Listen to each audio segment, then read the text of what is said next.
Hey y'all, it's Megan. Welcome back to the channel. Glad y'all are here today. So, you know we always preach about utilizing every square inch of our land that we can. So today we're going to show you a few ways that how we're going to use small areas of our homestead that some people may think are unusable, and we're just going to show you how you can do that.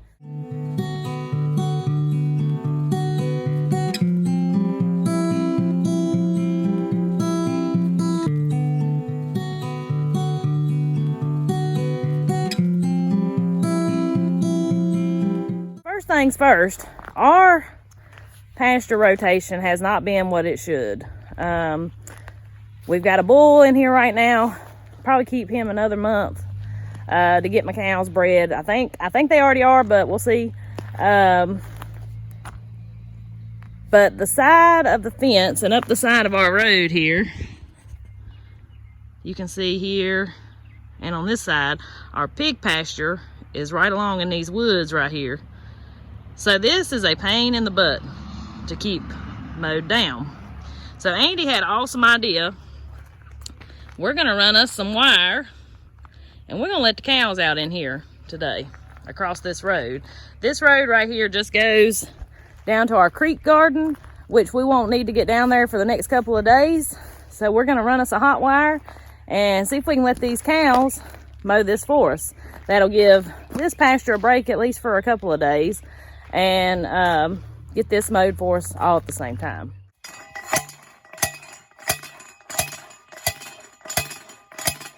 Come on, girl. We got our fence up. Part of it is the pig fence, and we kind of rigged this up. Our cows never seem to be too wild, so we've got one strand here, but it does have power on it, and then the pig fence is up there. So now I'm coaxing them over here. And they've already found the green grass. All right, y'all, so look over the background noise. We like to put our kids to work around here. He actually enjoys mowing, but I want to show y'all this. We don't turn our land. We do till it, but we don't turn it in the wintertime like a lot of folks around here. And because of that, we have a lot of volunteer seeds come up. All these right here are volunteer sunflowers that came up on their own. So I'm very excited to show y'all what we're going to do with these and what you can do with sunflowers around your home to grow your own food. So y'all, do you ever have one thing lead to another? We went out to the garden to dig those sunflowers, and look at our bucket of potatoes. These are French fingerling potatoes? Something like it, I think. And so last year when we dug these, they got taken over with weeds bad. So we wasn't 100% sure exactly where they were. And anyways, apparently we left a bunch of them in the ground. That's probably gonna be enough. But apparently we left a bunch in the ground, and they were coming up all through the garden, so I hated to waste them. So we dug them all up, and we're gonna put them in these last two remaining raised beds that we've got. And then we're gonna get back to digging sunflowers. There's 22 potato plants that we just put in right here. The otherwise would have got gone. And we decided to go ahead and save them.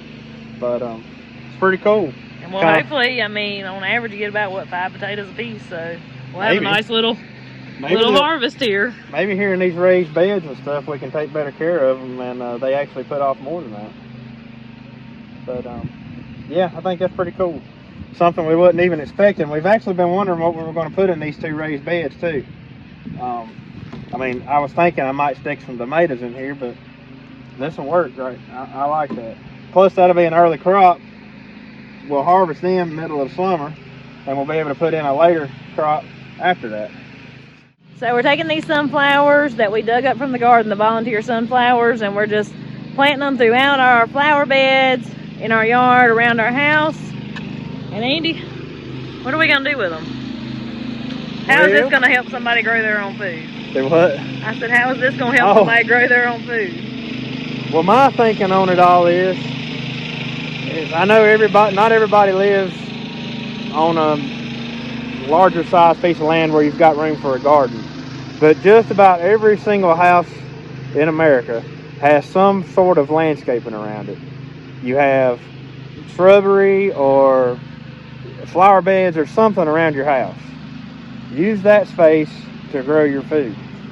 Now, you may not grow enough to put up and preserve some, and at the same time, if you do it right and use your space wisely, you may. But you can at least use your space to grow something to have fresh during the growing season. So what we're going to do is plant these volunteer sunflowers just amongst everything here, and we're going to go back. We're going to make sure they live first before we use any of our green bean seeds. But we're going to go back and plant about 3 hills of green beans around those sunflowers. Now, these are pole beans, and we're going to let them run up the sunflowers, because sunflowers are amazingly stout. You know, they get some big stalks on them, and they can hold up a pretty good amount of weight, and they'll be standing most of the summer. So while you're waiting on that sunflower head to dry out, and so you can harvest the seeds from it, your green beans will be up and running up your up your plant. In theory, we're going to hope this works, but I don't see why it would be any different than using something like corn or whatever to grow your green beans up. And we know we can do that because we've done that several times in the past. So that's our plan. But like I said, we're not going to plant any green bean seeds around these today. We just want to make sure they live before we use our seeds.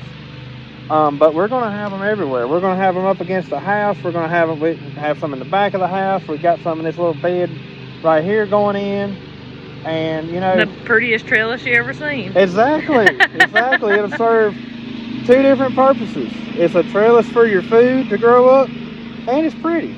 You know, everybody likes sunflowers. At least I think they do.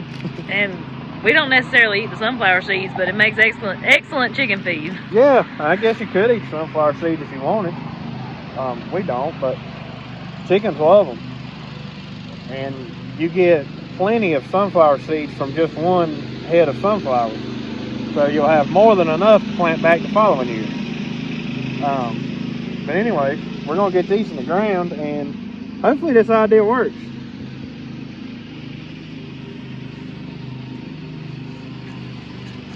This right here, I'm going to show y'all this while we're out here. We bought this last year. This is a black lace elderberry.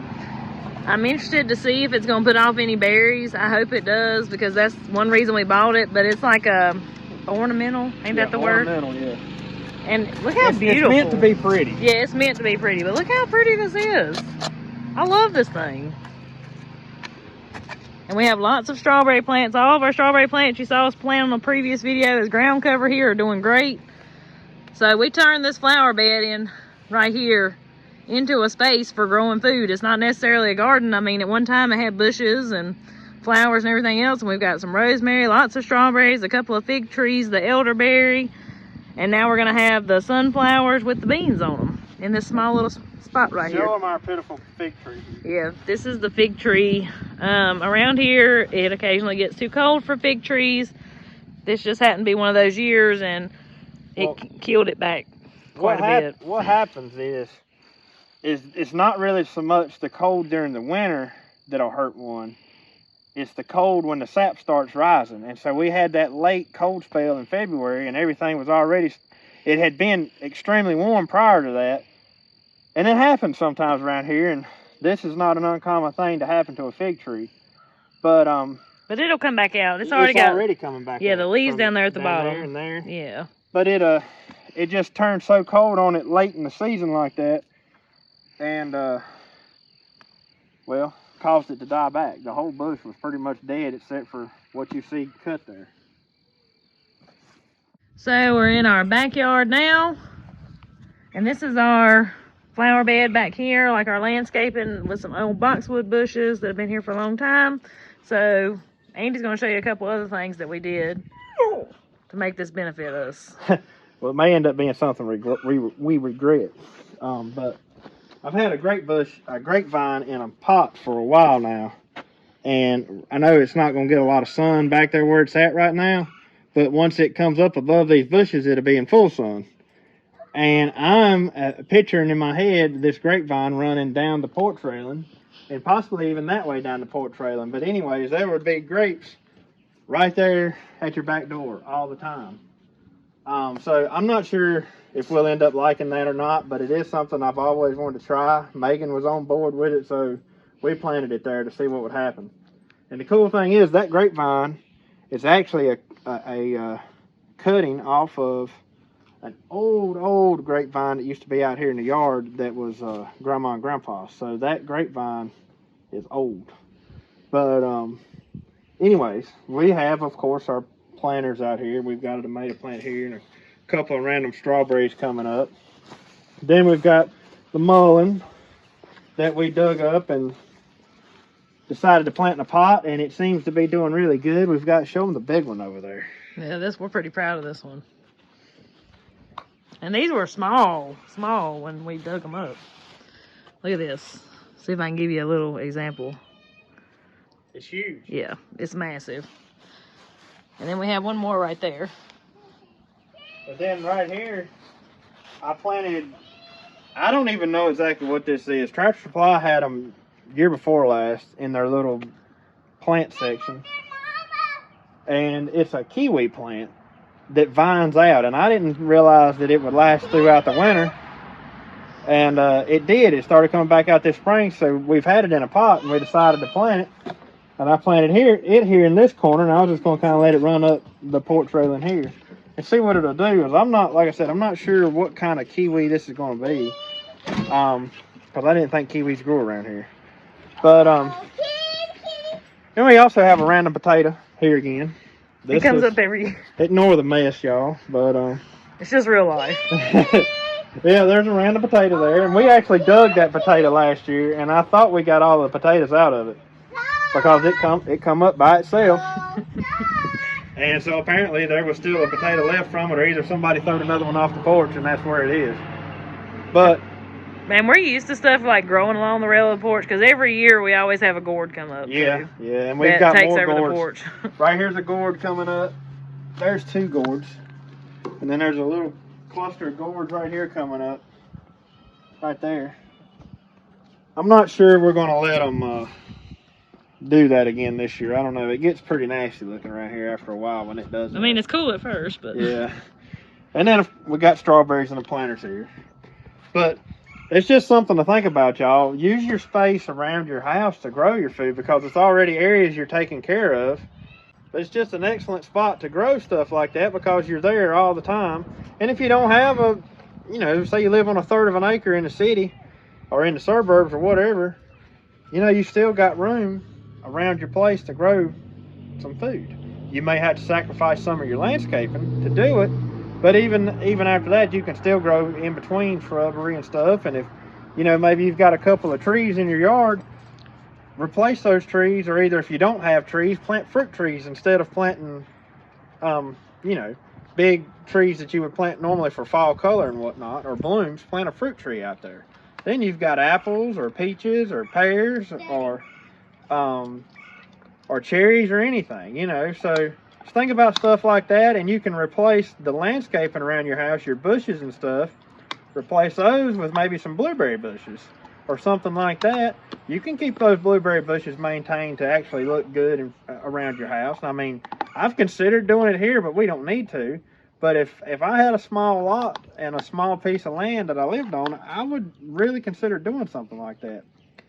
But anyways, y'all, we hope this was helpful to you if you do live in a small area. And you know, like I said, we're always trying to give ideas and inspiration. So hopefully this helps and make you want to go out there and plant you some food. all right, guys, you heard it from the man himself. So y'all get out there. You can do this no matter where you live. And anyways, we appreciate y'all watching. We hope this video was an encouragement to you, and we'll see you on the next one.